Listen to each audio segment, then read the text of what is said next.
El tema de hoy entonces es la autoridad en la familia, el éxito y la bendición de vivir bajo ella. Y el texto que tomamos como referencia para esta reflexión está ahí en Romanos capítulo 13. Solamente voy a hacer referencia a dos versículos, el 1 y el 2. Los vuelvo a leer. Sométase toda persona a las autoridades superiores. Enfatizamos, llamamos la atención a lo que sigue, porque no hay autoridad sino de parte de Dios, y las que hay por Dios han sido establecidas. Sí, o sea, Dios lo ha establecido así. De modo que quien se opone a la autoridad, a lo establecido por Dios, resiste, y los que resisten acarrean condenación para sí mismos. Y hasta ahí vamos a dejar por ahora este texto. Sabemos que dentro de lo que es el contexto, bueno, Pablo está hablando alrededor de las autoridades en general, pero creo que hay principios aquí que se aplican a la familia en particular, y es lo que queremos en esta mañana presentar. Entonces, la familia la reconocemos nosotros como pueblo de Dios no solo como la célula base de la sociedad, y esto es lo que se habla allá afuera, sino como la célula base del reino de Dios. ¿Qué es esto? O sea, usted sabe que cuando Dios crea al hombre y a la mujer, los llama para participar con Él en la creación de la humanidad. Punto número 1, entonces decimos que la familia es así un organismo y una organización. Cuando hablamos de un organismo estamos hablando de algo que genera vida. Y Dios le da esa capacidad al hombre y lo invita a participar al hombre y a la mujer. Un término que algunos teólogos utilizan los llama a ser co-creadores. Esto es un tremendo privilegio. Dios pudo haber creado la humanidad como creó todas las cosas, ¿no? Inclusive a otros seres hablábamos de esto, ¿no? O sea, Dios dijo sea la luz y fue la luz. No sé cómo hubiera sido si hubiera dicho sea la humanidad y somos todos, ¿no? Pero no fue así. Dios sí dio un plan. Para ello crea al hombre y crea a la mujer y les da esa capacidad de reproducirse, de multiplicarse, y les da esa encomienda. Entonces es un organismo en cuanto a que es ahí donde se gesta la vida, en el matrimonio, en la familia. Pero también es una organización en cuanto requiere de una estructura y un orden sólido que permita no solo la gestación de la vida, sino la estructuración y la formación de la vida. Es decir, sabemos cómo nacen los niños.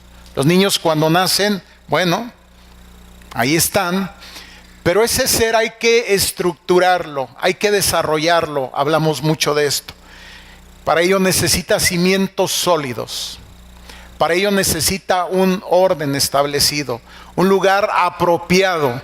Dios pensó en todo eso.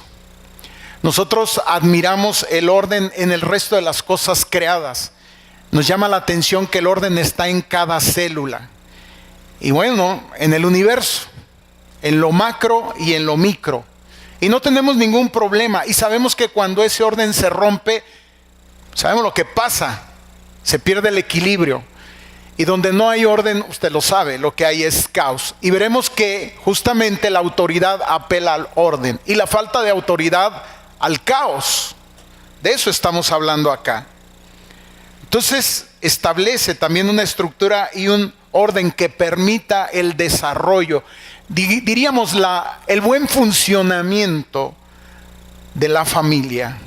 Génesis 1:28 dice: y los bendijo Dios y les dijo: sed fecundos y multiplicaos y llenad la tierra y sojuzgadla, ejerced dominio sobre los peces del mar, sobre las aves del cielo y sobre todo ser viviente que se mueve sobre la tierra. Entonces, para llevar a cabo esta tarea, sin duda alguna, no solo les da la capacidad, sino les establece ese orden en el cual cada uno debe funcionar.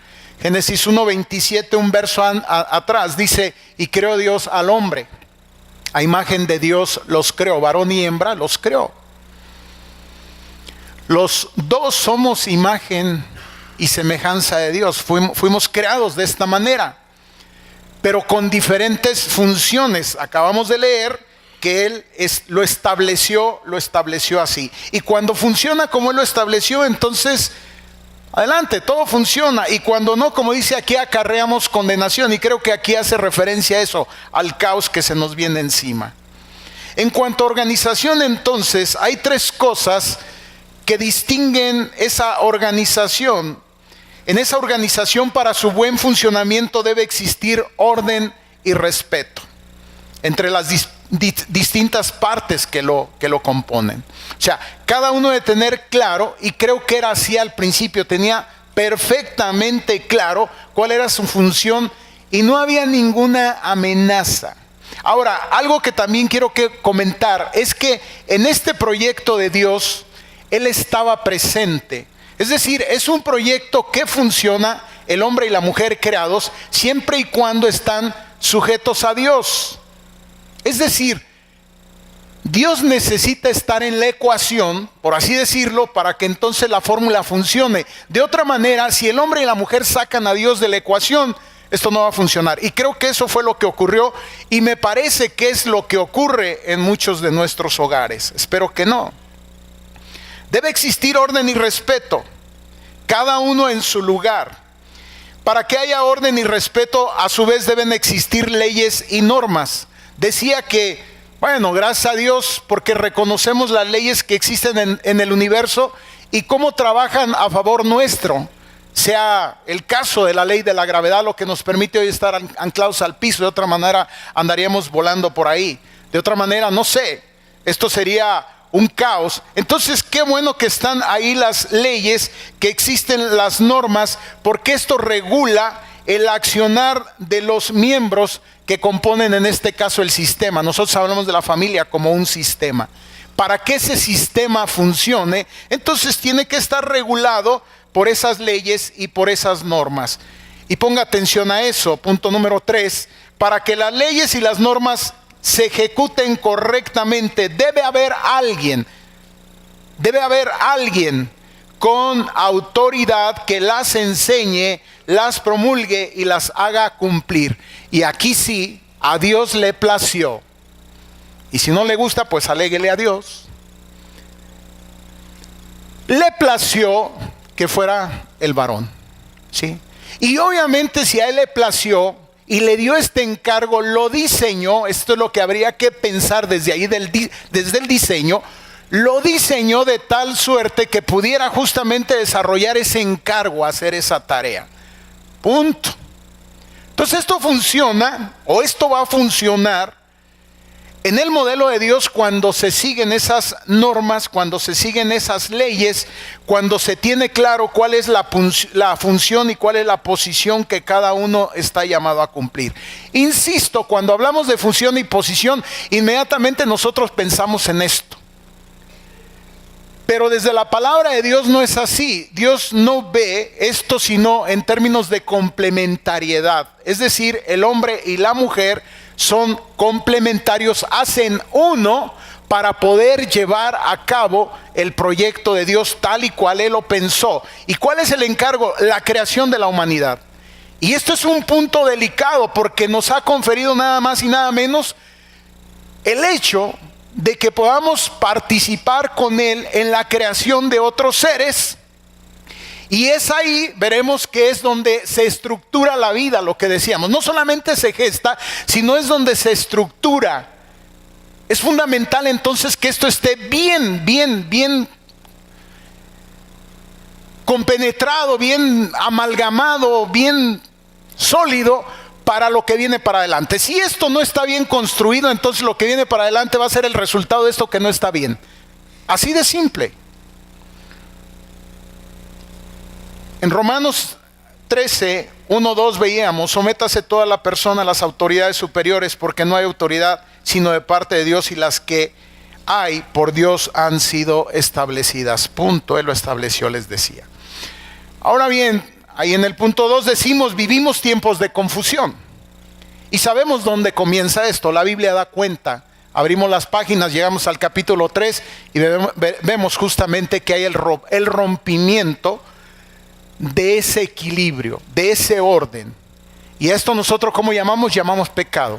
Es decir, cuando Dios establece el plan A y el hombre hace su propuesta B y decide ir por ella y cree que a través de esa propuesta B va a obtener los mismos resultados que yendo por el camino A. A propuesta de Satanás, por cierto. Le dice, no hombre, hay otro camino, hay otra manera, vamos a llegar a lo mismo. No se llega a lo mismo. Y estamos viendo las consecuencias. Entonces vivimos tiempos de confusión en relación a la autoridad familiar, producto de varios factores, ¿sí? Entonces está construyendo un camino B en donde hemos desarrollado y hablamos de esto, algo que llamamos cultura. Es decir, la propuesta del hombre. ¿Y cuál es la propuesta del hombre? Ya sin Dios, habiendo sacado a Dios de la ecuación, bueno, en lugar de autoridad, autoritarismo, a lo que llamamos machismo. Y decíamos que el autoritarismo, no la autoridad, el autoritarismo conduce, ya estudiado, entendido por sociólogos, que el autoritarismo siempre conduce a la rebeldía. Entonces no te extrañe que tus hijos sean rebeldes.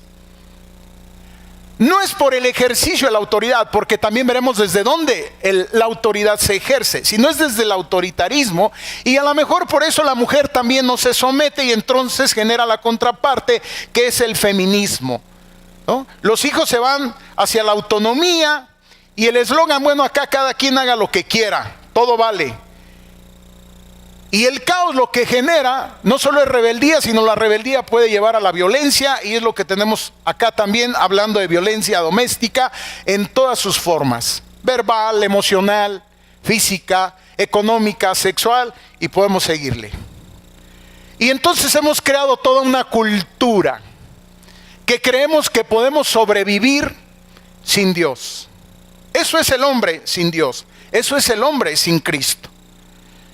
Ahora bien, para nosotros tenemos esta Biblia, esta palabra, como regla de fe y práctica para conducirnos correctamente en todo orden de vida. ¿Cómo es que podemos regresar? ¿Cómo podemos dar marcha atrás? ¿Cómo el hombre puede volverse? Bueno, si usted sigue leyendo la Biblia, siempre Dios está haciendo una invitación al hombre y a la mujer para que se vuelvan a Él. El camino, sí, por supuesto, de la reconciliación, de volver a entrar en comunión con Dios, es a través de Cristo. No hay otra manera. No hay otra manera en la cual el hombre pueda volver al orden de Dios, sino justamente a través de la gracia, a través de Cristo. Aquí tenemos entonces un manual. Adán y Eva fueron creados por Dios a su imagen y semejanza, iguales pero distintos en género y rol, ¿sí? Dice Génesis 1:27, y creó Dios al hombre a su imagen, a imagen de Dios los creó, varón y hembra los creó, ¿sí? Ahora bien, las diferencias no son malas. Mire usted, cuando lee Génesis antes del capítulo 3, una de las cosas que dice la Escritura es que el hombre y la mujer estaban desnudos y no se avergonzaban. No tenían la necesidad de cubrirse absolutamente de nada. ¿Por qué? Porque entendían perfectamente sus diferencias. Porque vivían bajo el señorío de Dios, bajo la autoridad de Dios. Después del pecado, lo que tenemos ahí es justamente la manifestación de estas diferencias, que ahora ya no se ven como algo que nos pueda complementar, sino ahora las diferencias nos separan. Y les decía yo a los hermanos en la mañana que hoy andamos con todos estos temas de equidad de género. No tengo nada en contra de esto, pero creo que es dentro de la cultura, creyendo que la podemos hacer funcionar, lo que solamente puede funcionar cuando Dios está presente. Miren, efectivamente soy consejero. Llamamos nosotros, los que están en esto saben que llamamos horas clínicas, es decir, entrevista con gente, atención a personas y demás. 20 años en esto. Y he visto cantidad de parejas, y he visto cómo las parejas discuten, argumentan, pelean alrededor de los temas que están dentro de la cultura, el feminismo, el machismo y todas estas cosas, pero para nada se les ocurre que el principio de la restauración justamente tiene que ver con el volverse a Dios, y que cuando nos volvemos a Dios, entonces entendemos que las diferencias no están ahí para alejarnos, sino para complementarnos y para entender cuál es la función de cada uno de ellos. Entonces, la Biblia no tiene ningún problema en señalar que sí hay diferencias, pero que las diferencias no nos separan, sino nos complementan. Ese es el plan de Dios. Reiteradamente encontramos en la Escritura pasajes como estos. 1 Corintios 11, 7 al 9, porque el varón no debe cubrirse la cabeza, pues es imagen y gloria de Dios, pero la mujer es gloria del varón, y tampoco el varón fue creado por causa de la mujer, sino la mujer por causa del varón. Otra vez, insisto, nosotros vemos las diferencias como esto, y entonces se trata de quién está encima de quién. No, aprendimos algo con los varones. La autoridad no es en este sentido, sino la autoridad es en este sentido.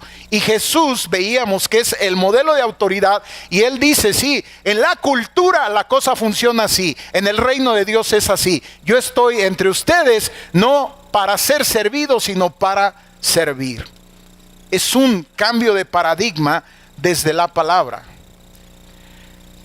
El liderazgo y responsabilidades de Adán fueron establecidas por Dios antes de la creación de la mujer. Lo podemos ver. Es decir, cuando Dios crea al hombre, Génesis 2, capítulo 2, verso 16 y 18. Y mandó Jehová Dios al hombre diciendo, de todo árbol del huerto podrás comer, mas del árbol de la ciencia, del bien y del mal no comerás. Y dijo Jehová Dios después, no es bueno que el hombre esté solo, le haré ayuda idónea para él. La autoridad conlleva responsabilidad. Y la responsabilidad Dios se la da al varón, le da una encomienda, le pone una tarea. Y después crea a la mujer, pero la responsabilidad ya está dada. Y en ello, por supuesto, la autoridad. Y tenía entonces la responsabilidad de enseñar justamente estas cosas a la mujer. ¿Y qué pasó? El pecado rompe el equilibrio matrimonial creado por Dios, dando lugar a otras situaciones. O sea, la mujer, decíamos ahora en el retiro, por alguna razón, no sé, quizás aquí está el principio de la evasión de la responsabilidad. Miren, queremos los varones muchas veces autoridad, pero no asumimos la responsabilidad que conlleva. Esto es real. Y ahí es donde confundimos el tema autoridad con autoritarismo, autoridad con poder, y pensamos que se trata de poder. ¿Poder sobre quién? Sobre el otro. Cuando la autoridad es una función de servicio, como vimos, de conducir, de establecer, de dirigir, de vigilar, y en este caso de responder a Dios. Y ocurre lo que ocurre, y el hombre, interesante, es la mujer la que toma del fruto, es la mujer la que da a su marido. Vea usted, ¿qué es esto? ¿Un principio de evasión? ¿Qué hubiera pasado? No lo sé, pero ¿qué hubiera pasado si dice Adán en ese momento, mujer, esto no es así? Yo no sé si fue a la primera que Eva cedió a la pretensión de la serpiente. Yo no sé si lo habló con Adán, no lo sé. Pero lo que sí puedo ver, por lo que sigue, eso sí es evidente, cuando Dios llama al hombre a cuentas, el hombre saca las manos y dice, pues no sé acá de quién es la responsabilidad, creo que debe ser tuya porque tú me la diste.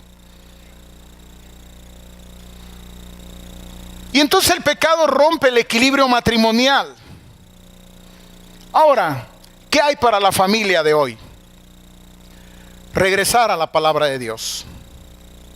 Cumplir en la vida matrimonial y familiar con los mandatos de Dios. Y ya lo dijimos, esto solamente es posible, esto se hace vida cuando nosotros recibimos en nuestro corazón a Jesús, cuando le entregamos nuestra vida a Él. Cuando venimos delante de Él y decimos, Señor, esto es imposible. Y déjeme decirle, sí es imposible. Mire, 30 años de casado y muchos de clínica, de terapéutica, consejería, como le quiera llamar, he llegado a esta conclusión a mis 56 años, que la relación matrimonial sin Dios es imposible. Es imposible, porque somos diferentes. La relación matrimonial es posible solamente en Dios cuando los dos nos sometemos, nos sujetamos a Él y entendemos. Y estoy seguro que hay muchos matrimonios que podrían constatar esto. No hay manera. No hay manera, porque la unidad la da Cristo. Porque la unidad la da el Espíritu y la palabra. Cuando nos sometemos, nos sujetamos a Dios. Mire, yo les platicaba a los varones que muchos de los conflictos que he tenido con mi esposa por nuestras diferencias, cuando vengo a intimidad con Dios, se me han vuelto un conflicto ya no con mi esposa, sino con Dios. Porque se trata de un asunto de obediencia a Dios, sobre todo cuando Dios me dice, ámala. Pero es que ámala. Y del otro lado, mi esposa me ha dicho lo mismo. Se le vuelve un conflicto con Dios cuando respétalo, que lo respetes. ¿Vamos a estar sujetos a autoridad o no? ¿En sumisión o no? ¿Qué hay para la familia de hoy? Regresar al manual. Someternos, sujetarnos. La esposa debe tener una sujeción bivalente a Cristo y al esposo en ese orden.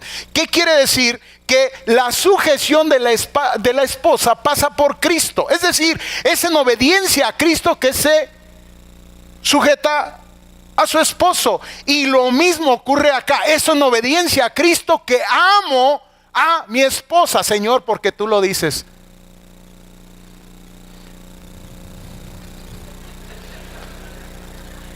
Pero ¿qué creen? Empieza uno a obedecer y empieza uno a ver el resultado de la obediencia. Dígame si no.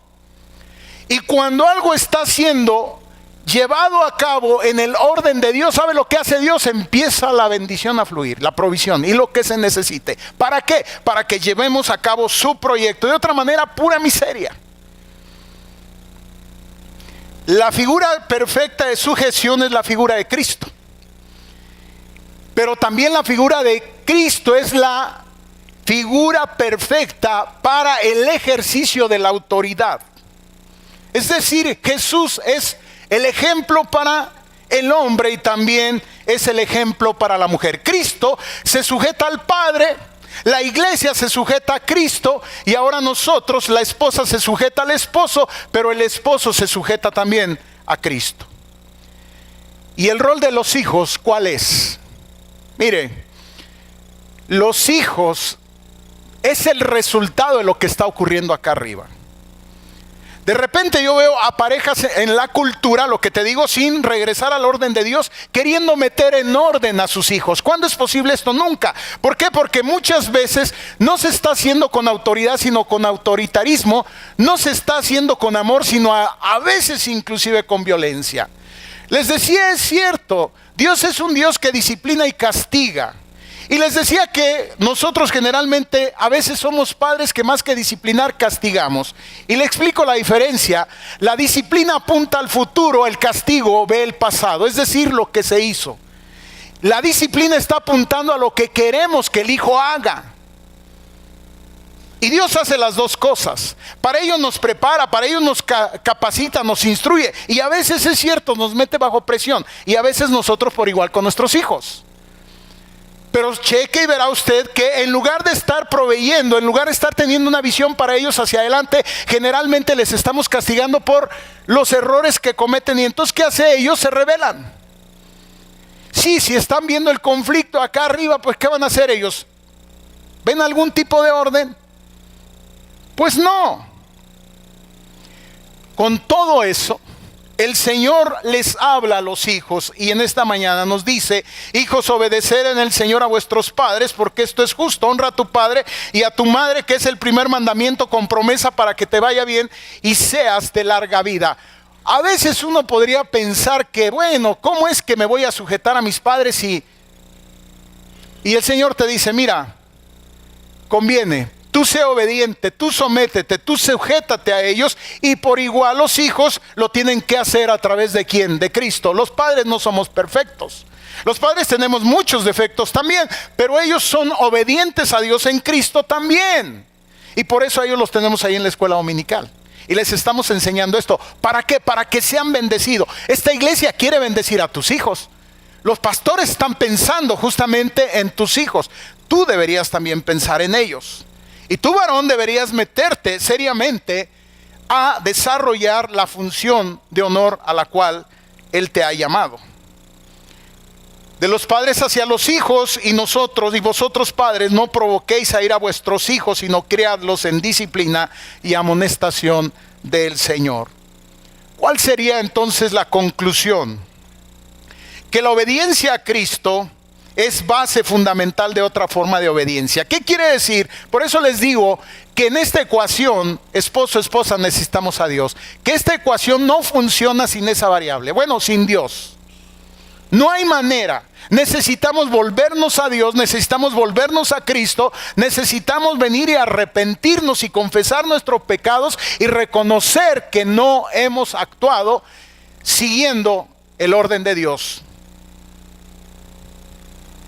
Pues aunque andamos en la carne, no militamos según la carne, porque las armas de nuestra milicia no son carnales, sino poderosas en Dios para la destrucción de fortalezas. Y eso me encanta, derribando argumentos y toda altivez. Eso es lo que está en la cultura, y me están entendiendo los que fueron al retiro. Los que no, por favor, hablen con los que sí fueron. O sea, hay algo en la cultura, estamos siguiendo el orden establecido por la cultura. Argumentamos, te decía todo esto de la equidad de género. Me podrían venir ahora acá y a crucificar porque las diferencias son amenazantes. No, en la perspectiva del mundo sí, en la perspectiva de Dios no. Las diferencias son complementariedad, punto. Y hay un orden establecido y hay bendición cuando nosotros seguimos ese orden. ¿Qué debemos hacer? Derribar nuestros propios argumentos y tomar la palabra de Dios y dejar la vida orgullosa que llevamos. Definitivamente, si no somos capaces de obedecer al Señor, será imposible poner en práctica cualquier regla de obediencia entre los seres humanos. Seguiremos peleando por quién somete a quién. El hombre somete a la mujer, déjeme decirle que hoy no. Se habló por mucho tiempo del machismo, hoy se está hablando del feminismo. Hoy la mujer ha tomado mucho liderazgo, mucha posición, y esto está generando toda una generación para adelante. De eso también hablamos. ¿Qué es lo que está generando? Está generando hijos débiles. Sí. Está generando hijos con un nivel de dependencia impresionante. ¿Por qué? Porque la mujer tiende a ser así. Es parte, para eso fue creada, fue diseñada. Entonces se necesita esa mano firme, pero también se necesita esa mano, esa mano que atrae, pero también esa mano firme. Vi por ahí un cuadro en la oficina del pastor Kenton. Es un cuadro es un cuadro muy especial. ¿Sí? Es una pintura que justamente muestra estas dos caras de Dios. No es que sea hombre o sea mujer, pero si Él creó al hombre y a la mujer, entonces si son imagen de Él, hay algo en la mujer que Dios tiene y hay algo en el hombre que Dios tiene. ¿Se fija?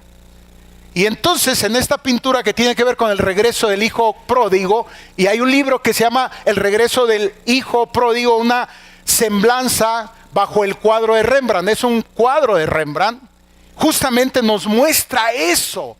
La parte de la maternidad atrayendo, pero la parte de la paternidad, hay una mano femenina y una mano masculina abrazando al hijo. Ahí es donde nos quiere Dios como pareja. Las dos partes son importantes, pero debemos entender cuál es la función de cada uno. Y varón, Dios te ha conferido la autoridad que conlleva responsabilidad, y un día te llamará a cuentas por esto.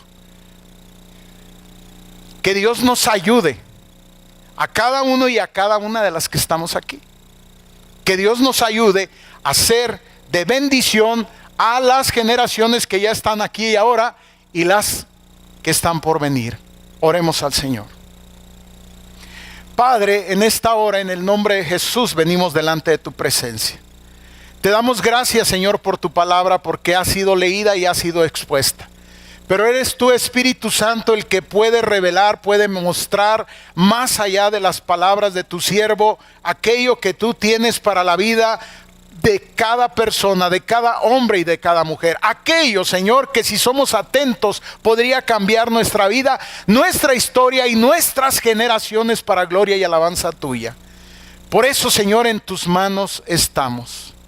Te pedimos perdón, pero también, Señor, apelamos a tu gracia, a tu misericordia, para que tú nos ayudes, nos instruyas, nos orientes. Gracias por esta iglesia, gracias por su ministerio, gracias por su interés, Señor, en las personas, en los esposos, en las esposas, en los hijos, en las hijas, en cada una de las personas, Señor, para que lleguemos a conocerte cada vez más, a creer, Señor, completamente en ti, plenamente en ti, Señor, y de esta manera hacer, Señor, tu voluntad y ser bendecidos en ello. Esto, Señor, lo oramos en el nombre de nuestro Señor Jesucristo. Amén y amén. Que Dios les bendiga.